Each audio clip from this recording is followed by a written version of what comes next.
अस्सलामुअलैकुम नाज़रीन, प्रोग्राम में आपको खुशामदीद कहेंगे। मैं हूं आपके साथ सहरेश जुहेब। अदालती मामलात पर बात होगी। एफिडेविट अरशद मलिक साहब ने अदालत में जमा करवा दिया है, जिसके बाद उनको हटाने का फैसला किया गया है। इस्लामाबाद हाई कोर्ट के जो तर्जुमान हैं उन्होंने आज ये बता दिया कि उनको ओहदे से हटाया जा रहा है। दूसरी जानिब हमने देखा है कि अभी वफाकी वज़ीर कानून फ़रोग नसीम साहब ने प्रेस कॉन्फ्रेंस की है, तो सारी सूरत हाल पर हम बात करेंगे। जी जनाब, और इससे पहले मैं बात कर रही थी उस एफिडेविट के हवाले से जो कि आज अरशद मलिक साहब की जानिब से जमा करवाया गया, जिसके बाद उनको ओहदे से हटा दिया गया है। उनकी खिदमात को कहा गया कि अब वापस ले लिया जाए। तो फ़रोग नसीम साहब ने जो भी प्रेस कॉन्फ्रेंस की है उसमें भी इस तमाम तर सूरत हाल पर बातचीत की गई है। इस वक्त हमें चीफ न्यूज़ ऑफिसर फैसल अजीज़ खान साहब ज्वाइन कर चुके हैं, जबकि नून लीग के सीनियर रहनुमा हैं मोहम्मद ज़ुबैर साहब, साबिक गवर्नर सिंध भी हैं, वो भी हमें ज्वाइन कर चुके हैं। बहुत शुक्रिया ज़ुबैर साहब आपके वक्त का। सबसे पहले मैं आपसे यही जानना चाहूँगी कि आप लोगों ने ये वीडियो जो कि मरियम साहिबा ने प्रेस कॉन्फ्रेंस की और बाकायदा उनकी जानिब से कहा गया कि हक़ाइक़ सामने आ चुके हैं, दूध का दूध पानी का पानी हो गया है, लिहाजा फैसले रिवर्स किए जाएँ, मियाँ साहब को रिहा किया जाए, बाइज़्ज़त बरी किया जाए। उसके बाद आज का ये एफिडेविट जिसमें बाकायदा इल्ज़ामात लगाए जा रहे हैं कि रिश्वत की बार बार ऑफ़र की गई, पहले 25 करोड़ फिर 50 करोड़, जाती उमरा में मुलाकात हुई, हुसैन नवाज़ ने कहा कि भाई आपको बाहर सेट करवा देंगे। सर आप क्या कहेंगे इस एफिडेविट पर, आपका रद्द-ए-अमल क्या है? देखिए ना, एफिडेविट से ज़्यादा बड़ी चीज़ लार्जर पिक्चर मेरा ख्याल है पाकिस्तान के निज़ाम के हवाले से वो है पूरे जज का कंडक्ट, और जज का कंडक्ट ही की वजह से उनको इस्लामाबाद हाई कोर्ट ने सस्पेंड किया है। सो एक चीज़ तो बिल्कुल क्लियर है कि इस्लामाबाद हाई कोर्ट ने या हमारी सुपीरियर तरीन जुडिशरी ने एक चीज़ एक्सेप्ट की है कि ये जज जो हैं ये कंट्रोवर्शियल हैं और इन्होंने ऐसी चीज़ें की हैं which is not becoming of a जज, और यही चीज़ हम पॉइंट आउट कर रहे थे। सो हमारा जो पहला ऑब्जेक्टिव था वो तो कोर्ट ने एक्सेप्ट कर लिया, सुपीरियर जुडिशरी ने एक्सेप्ट कर लिया है, वीडियो को भी एक्सेप्ट कर लिया है, क्योंकि जाहिर सी बात है उनको हटाने का मतलब ये है कि उन्होंने उसके जो खदोखाल हैं उसको एक्सेप्ट किया और तब जाके उनको हटाया है।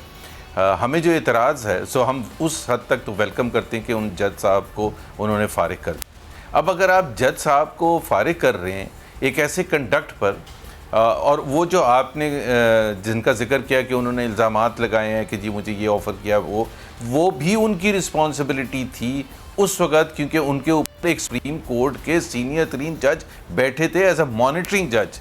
सो ये केस यूनिक था पाकिस्तान की तारीख़ में कि एक अकाउंटेबिलिटी कोर्ट के ऊपर एक मॉनिटरिंग जज भी बैठे हुए थे जिनकी खिदमात ये जज अब हासिल कर सकते थे और उनसे रहनुमाई ले सकते थे।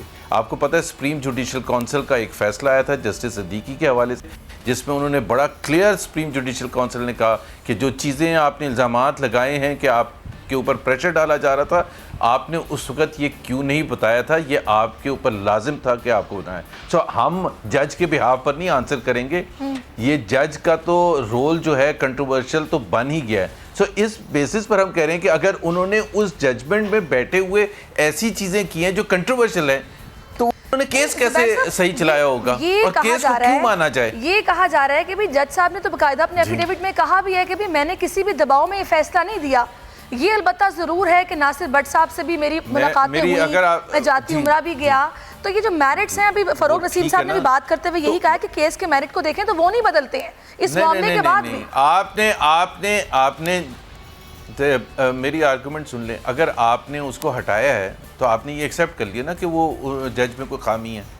अगर जज में खामी का आपने इतराफ़ कर लिया, और ये बहुत बड़ी बात है, ये इसको हम पाकिस्तान के तनाजुर में ले रहे हैं, दुनिया की निगाह से भी देखना चाहिए।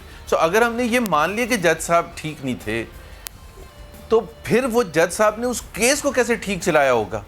क्योंकि एक बुनियादी चीज़ है, प्लीज़ अंडरस्टैंड, ये बुनियादी नुक्ता। अच्छा, आपने जो बुनियादी नुक्ता उठाया ना, फैसल साहब की राय पर लेती हूँ। फैसल साहब, नहीं, पहले मेरी ले ले, पहले मेरी प्रोग्राम, जी एक्सक्यूज मी, जी मुझे प्लीज़ आप बेशक मुझे इसके बाद टाइम ना देना, लेकिन बुनियादी नुक्ता आप प्रोग्राम चलाने के लिए अगर उठाए तो मैं उठ जाता हूँ। नहीं आपका ये बुनियादी नुक्ता ये है कि एक राइट ऑफ अपील होते हैं। जब ट्रायल होता है और सही ट्रायल हो, जो भी फैसला हो, अगर जो भी जिस पर इल्ज़ामात लगाए हैं उसके ऊपर इल्ज़ामात को अगर एक्सेप्ट उसके ऊपर जो भी फैसला जज सुनाए उसका फिर राइट ऑफ अपील।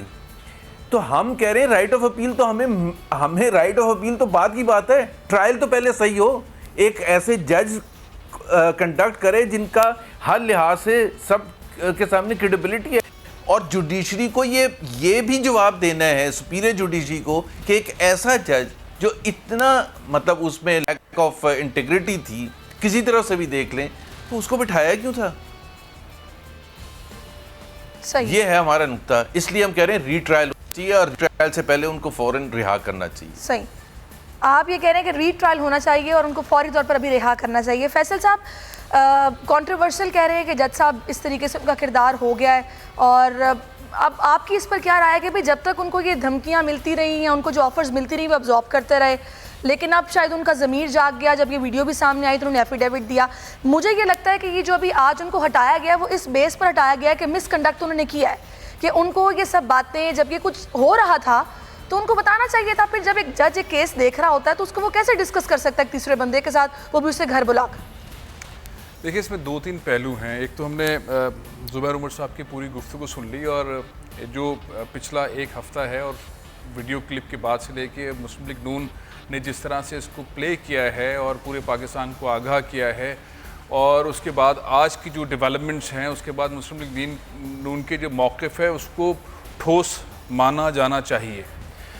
लेकिन क्या सिर्फ यही काफ़ी है?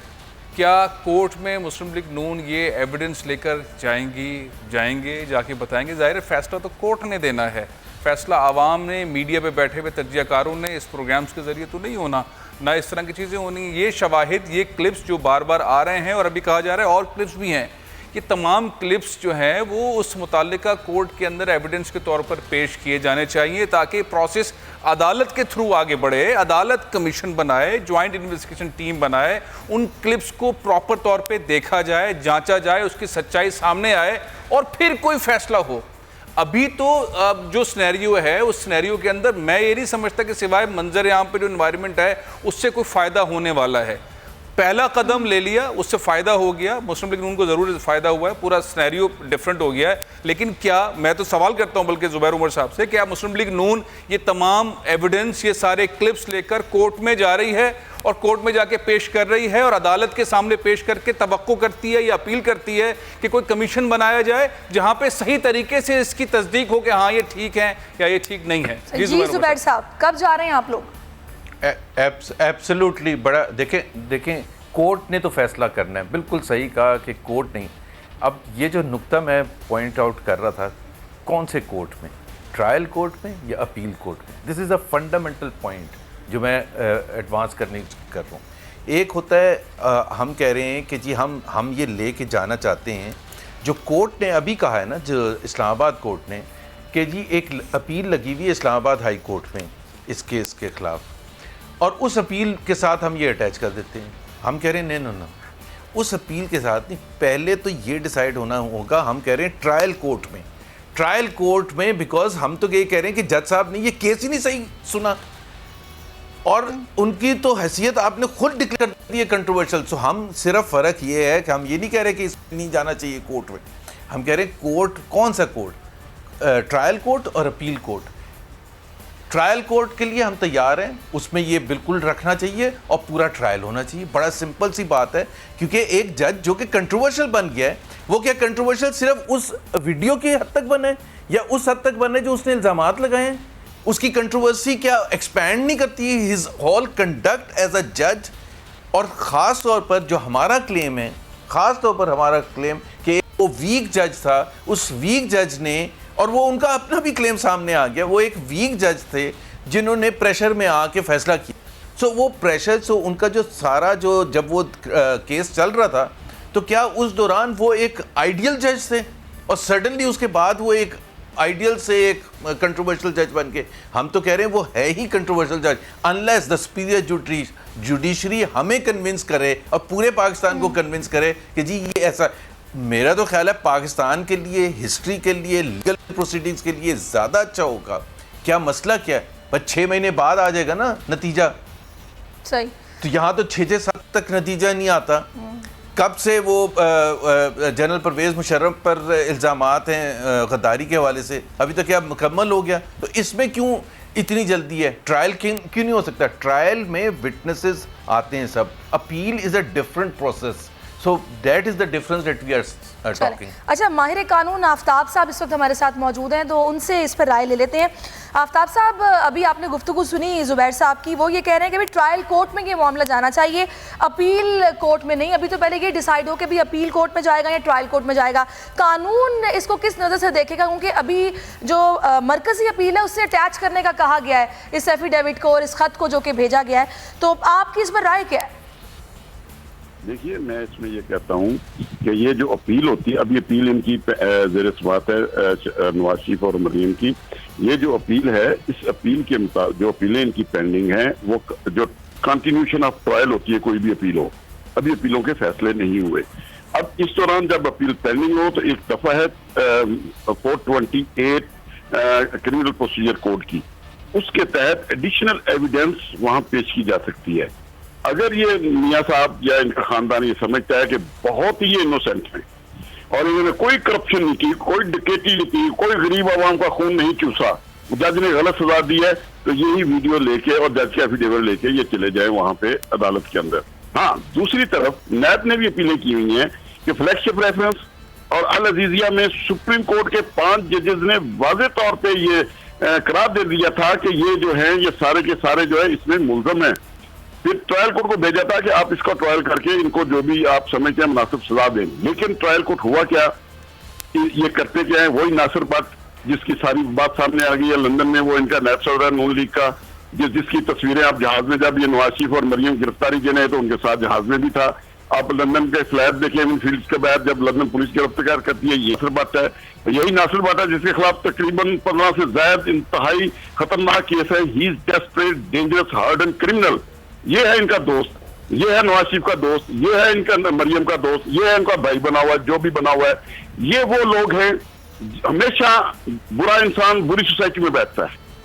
इतना बुरा शख्स जब एक बहुत बड़े वज़ीर उनका दोस्त होगा तो वो उसको कोई अच्छे मशवरे नहीं देगा। उससे सारी तो लंदन के अंदर जितनी प्रॉपर्टीज हैं उनकी, जब ये अभी वो वहां से आ रही है रिपोर्ट्स के, वहां पे बतौर गवाह भी उसके दस्तखत हैं। एवन फील्ड होम जितनी भी प्रॉपर्टीज उन्होंने खरीदी है वहां पे बतौर गवाह उसके दस्तखत जो है नासिर भट्ट के मौजूद है। अब जज साहब ने आज जो एफिडेविट अदालत में दिया है, दोबारा जो पेश किया है, उसमें उन्होंने तस्लीम किया है कि वो उम्रा करने के भी उसको ले गए थे नवाज शरीफ की, वहां मुलाकात भी करवाई उन्होंने नासिर भट्ट साहब ने, और फला जगह भी ले गए, वहां पे उन्होंने मुलाकातें करवाई हैं। लेकिन यहाँ पे ये बात जो है 428 के क्रिमिनल प्रोसीजर के तहत नैब ये सारा सबूत इकट्ठा करके जब अदालत में देगी तो ये बात मियां साहबान के खिलाफ जाएगी। नहीं तो आफ्ताब साहब, इसका मतलब ये है कि इसकी तहकीकात, ये जो प्रेशराइज किया गया है या जो धमकियां दी गई हैं, नैब इंडिपेंडेंटली करेगा या फिर कोई एप्लीकेंट जाएगा हाई कोर्ट में दरखास्त करेगा तो फिर उसके बाद तहकीकात की हिदायत दी जाएंगी? नहीं, इसमें प्रोसीजर जो है, एक तो जो अपीलें पेंडिंग है उसमें ये देखे नैब जो है इनकी सजा, जिस केस में बरी हुआ है नवाज शरीफ वगैरह, उसमें उसको सजा दे सकती है हाई कोर्ट, और जिसमें 7 साल सजा दी उसमें 14 साल सजा हो सकती है। मेरा जो अपना व्यू है। लेकिन क्योंकि ये बातें साबित हो चुकी हैं कि ये उनका फ्रंटमैन था नासिर भट्ट, अब रहेगी बात कि ये प्रोसीजर क्या था कि अब देखिए आगे प्रोसीजर ये होगा कि एक तो होता है जो है इस्लामाबाद हाई कोर्ट या लाहौर हाई कोर्ट लाहौर, इसका एडमिनिस्ट्रेटिव साइड पे जो हमारे हाई कोर्ट रूल्स हैं उनके तहत कोड ऑफ कंडक्ट जो जजेस का है उसके मुताबिक एक कार्रवाई होगी, उसमें इसको रिमूवल फ्रॉम सर्विस इसकी होगी, सर्विस से निकाल दिया जाएगा। और एक साथ इसने बहुत बड़ा क्रिमिनल ऑफेंस किया है, नैब के अंदर एक दफा मौजूद है, जिसके तहत ये इसका भी अब अगर नवाज शरीफ वगैरह का इस केस के अलावा उसका ट्रायल होगा कि आपने इनसे मिली भगत करके ये सजाएं कम दी और केस को खराब करने की कोशिश की, जो भी इंटरफेयर करेगा इस जज के खिलाफ भी मुकदमा दर्ज होगा। कुछ मुकदमा दर्ज है जी, ठीक है। अच्छा जुबैर साहब, इसका जो दूसरा एक मतलब नुक्ता इसमें उठाया जा रहा है वो ये उठाया जा रहा है कि भाई जज साहब का मिसकंडक्ट इतना है कि उन्होंने इस केस के दौरान मुलाकातें की और इस केस को एक तीसरे बंदे के साथ बैठकर डिस्कस किया, लेकिन फैसला मेरिट पर दिया गया, जो कि जज साहब खुद भी बोल रहे हैं कि भी मेरे पे किसी किस्म का दबाव नहीं था, मैंने बगैर किसी दबाव के हक पर फैसला दिया है। तो इस पर आपकी क्या राय है? यानी कि ये जो प्योरली बेस करता है वो जज साहब की मुलाकात पर उनको ये हटाया गया कि भी आपने मिसकंडक्ट का मुजाहरा किया। एक तरफ तो अभी आपके जो हमारे दोस्त बात कर रहे थे कि वो इतने ख़राब आदमी, इतनी ख़राब वो चीज़ें कर रहे थे एज अ जज। देखे ना, एज एन इंडिविजुअल तो जो जिससे मिले उनकी मर्ज़ी है। अब एक कातिल, एक इतना ख़राब आदमी है, उसके साथ मिल भी रहे हैं, मासूम इतने हैं कि हर जगह बैठते हैं। वीक ही कह सकिएगा ना, करैक्टर में वीकनेस ही कह सकते हैं ना कि जी जहाँ उनको बिठा दिया, जहाँ उनकी वीडियो बननी शुरू हो गई, उन्होंने करते रहे। इतना हाई प्रोफाइल केस है, इतना तो उनको जहन में होगा कि क्या इम्प्लिकेशंस हैं। तो वो ये कैसे हम फिर इस नतीजे पर कैसे पहुंचते हैं कि वही जज ने पूरा जो प्रोसेस रन किया होगा फ्रॉम A to Z उस केस के सिलसिले में, वो उन्होंने ज़बरदस्त तरीके से किया होगा। कैसे हो सकता है? हो ही नहीं सकता। सो जब आपने जज के बारे में कंट्रोवर्शियल, उसके उसी एक्ट के बारे में जो उस केस से मुताल्लिक है, जब आपने ये एक्सेप्ट कर लिया कि उनकी जो करैक्टर है वो एक सीरियस कंट्रोवर्शियल करैक्टर है, अब उसके सिलसिले में। और दूसरी चीज़ मैं अपने भाई से दरख्वास्त करूँगा कि जो इंटरनेशनल लीगल कन्वेंशंस हैं ना, उसमें और पाकिस्तान का जो लीगल सिस्टम है उसमें कोई रीज़न है कि पहले ट्रायल कोर्ट होता है, फिर अगर उसके खिलाफ अपील होती है हाई कोर्ट में और उसके खिलाफ अपील होती है सुप्रीम कोर्ट में। ये हर एक का राइट होता है। सो अगर एक मिस ट्रायल हो गया है तो वो फिर अपील में क्यों जाके सुना जाए, उसमें फिर उसका ट्रायल क्यों ना हो? ये किस बुनियाद पर कोई भी बैठ के क्लेम कर सकता है, including the chief justice of Pakistan, कि ये ट्रायल बिल्कुल सही हुआ है? ट्रायल करना किसने था? जज ने करना था। जज ने विटनेसेस को मौका देना था, जज ने सारी चीज़ें सुननी थी। सो कैसे एक जज जो कि इतना वीक है करैक्टर में कि एक तो वो बैठता भी कातिलों के साथ है और इतनी चीज़ें भी होती हैं, उसको जो कहते हैं वो उस तरफ चल पड़ता है, तो वो जज कैसे इस नतीजे, और जबकि उसके ऊपर मॉनिटरिंग जज है। मॉनिटरिंग जज कौन है? सुप्रीम कोर्ट ऑफ पाकिस्तान का। मॉनिटरिंग जज का फ़ायदा क्या था फिर? तो ये तमाम चीज़ें, व्हाट इज़ रॉन्ग? अगर हम जुडिशल सिस्टम ही की बात कर रहे हैं और साफ और शफाफ जुडिशल सिस्टम की बात कर रहे हैं, तो वो जो पहला मरहला है ट्रायल कोर्ट का, वो सही होना चाहिए या नहीं होना चाहिए? अगर मिस ट्रायल हुआ है तो फिर उसका दोबारा ट्रायल हो जाए। क्या फ़र्क पड़ता है? 6 महीने के बाद दोबारा फैसला आ जाएगा। ये 14 साल होती है, 7 साल होती है, 10 साल होती है। Why are we coming to that conclusion? ये अभी इशू नहीं। इशू ये है कि जो लीगल राइट हर इंसान को है दुनिया में, इंक्लूडिंग पाकिस्तान में, वो मियां मोहम्मद नवाज शरीफ को क्यों नहीं होना चाहिए? ट्रायल कोर्ट में क्यों नहीं सही ट्रायल हो सकता? अच्छा ज़ुबैर साहब, आप जो बात कर रहे हैं, जाहिर सी बात है इस्लामाबाद हाई कोर्ट के तर्जुमान ने ये जो सारा उनको हटाने के हवाले से बाकायदा बताया है, तो वो भी ये सारी चीज़ें समझते हैं। चीफ जस्टिस साहब इस्लामाबाद हाई कोर्ट के, उन्होंने कहीं भी ये नहीं कहा कि भाई अरशद मलिक साहब ने जो फैसला दिया है वो बिल्कुल मेरिट के खिलाफ है या उसको कलअदम करार दिया जाए। फिर आप लोग बार बार ये बात क्यों कह रहे हैं अभी से ही कि भी बड़े मियाँ साहब को मतलब बरी कर दिया जाए, उनको जेल में रखना गैर कानूनी है? एक शख्स बिल्कुल गैर कानूनी है। एक शख्स जिसने फैसला सुनाया है उसके बारे में खुद इस्लामाबाद हाई कोर्ट ने, और Islamabad high court I am sure उन्होंने एक्टिंग चीफ जस्टिस ने चीफ जस्टिस सुप्रीम कोर्ट से भी मुलाकात की थी, जाहिर है उनकी भी राय ली होगी, उनकी हिदायत दी होंगी। सो जब आप एक जज के बारे में, क्या वो ट्रायल स्टैंड करना चाहिए उस जज के कंडक्ट के बाद? क्या पाकिस्तान का दुनिया में ये क्या तासुर जाएगा कि आप भाई आपने मियां नवाज शरीफ को जो भी, अगर आप पहले तो नहीं डिटर्मिन करते ना हमने इनको लटकाना ही है या सज़ा देनी है, अगर मिस ट्रायल हो गया तो दोबारा ट्रायल कर ले।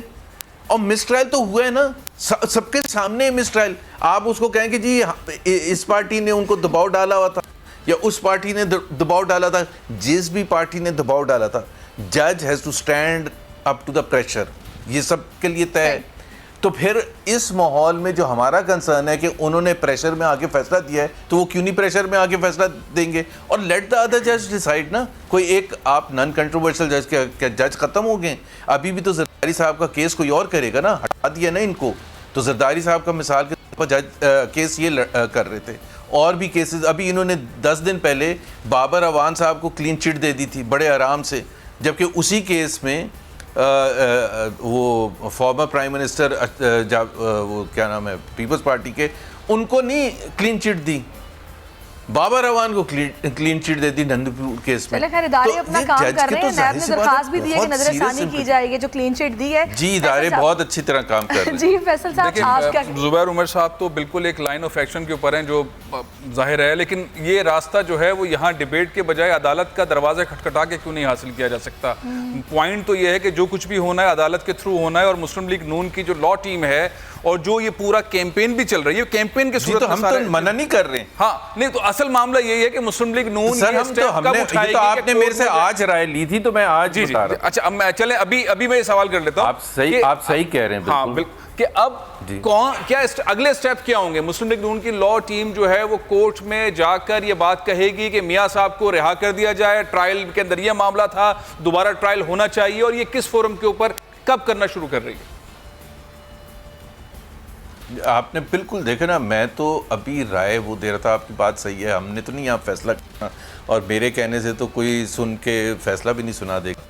बिल्कुल वो हमें नेक्स्ट लीगल स्टेप उठाना पड़ेगा। हाँ। जो आपने अभी जिक्र किया जिसका आज ये देखें, जब एक्चुअली आपने पिछले 4-5 दिन में देखा कि सब कंक्लूजन पर ड्रॉ कर रहे थे और क्वेश्चन कर रहे थे कि PMLN कोर्ट क्यों नहीं जा रही। PML कोर्ट लास्ट सैटरडे हमने ये प्रेस कॉन्फ्रेंस की थी मरियम नवाज़ ने, और उसके बाद ये आज 5वां वर्किंग डे है, और हमारा अपना जाहिर सी बात है हमें पता था कि सुपीरियर जुडिशरी इस पर किस तरह से रिएक्ट करेगी, बट हमें थोड़ा बहुत 3-4 दिन 5 दिन तो देने थे ना कि सुपीरियर जुडिशरी क्या रिएक्ट करती है उस पर। आज उन्होंने रिएक्ट किया, सो हमारा अंदाज़ा थोड़ा बहुत सही था कि बजाय कि हम मंडे या ट्यूसडे, और मंडे या ट्यूसडे को तो पहुंच भी नहीं सकते थे, केस बनाने में तो वैसे भी टाइम लगता है। एनीवेज हमारा अंदाज़ा ये सही निकला कि सुपीरियर जुडिशरी ने रिएक्ट किया। वो रिएक्ट 100% सही किया या नहीं किया वो तो बात की बात है। अब उन्होंने रिएक्ट कर दिया है, अब हमारा बॉल वापस उन्होंने हमारे कोर्ट में फेंक दी। अब जाहिर सी बात है हमें वो नेक्स्ट लीगल स्टेप उठाना है, और वो नेक्स्ट लीगल स्टेप उसके बाद वो देखेंगे कि फैसला क्या है। We will ask for a retrial, बड़ा clearly will ask for a retrial कि जी ये हरकत हैं, ये बैकग्राउंड है, इसके बेसिस पर हम रीट्रायल डिमांड। चलिए आप लोग रीट्रायल डिमांड कर रहे हैं, हम देखेंगे। ठीक है, और अभी हाई कोर्ट में ये मामला है, समाअत के साथ ये सारा कुछ डिस्कस होगा। ऑब्वियसली कौन सच्चा है कौन झूठा है ये साबित हो जाएगा, क्योंकि अदालत में ये मामला जा चुका है। एक ब्रेक ले लेते हैं, ब्रेक के बाद वापस आएंगे, मजीद बात करेंगे, आप हमारे साथ रहिए।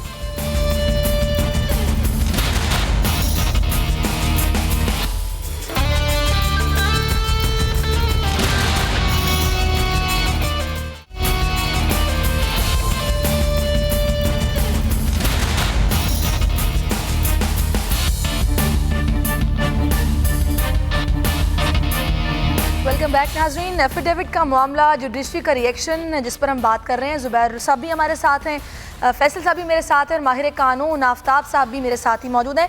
आफ्ताब साहब, अभी इस सारी गुफ्तगू में जो मुतालबा किया जा रहा है नून लीग की जानिब से, अच्छा आफ्ताब साहब से मैं रब्ता करूँगी। फैसल साहब आपका इस पर क्या रद्द-ए-अमल है? अभी जो फ़रोग नसीम साहब ने प्रेस कॉन्फ्रेंस की है, इससे पहले तक तो ये कहा गया नून लीग की जानिब से कि भाई ये अदालती मामला अदालतों में रहे, ये दखल अंदाजी क्यों कर रहे हैं? जब जुडिशरी का मामला है तो उस पर वज़रा ने क्यों इस तरीके से प्रेस कॉन्फ्रेंस की आके और एफिडेविट पे बात की है? देखिए मुस्लिम लीग नून का अपना मौक़िफ़ है, और वो एक लाइन ऑफ एक्शन के तहत चल रहे हैं। सोशल मीडिया के ऊपर कैंपेन चला रहे हैं, टॉक शोज़ में बात कर रहे हैं। आज उनकी कामयाबी भी इस हवाले से, और उसके बाद अगले स्टेप के अंदर जिस तरह से जुबैर साहब ने कहा कि कोर्ट में भी जाएंगे।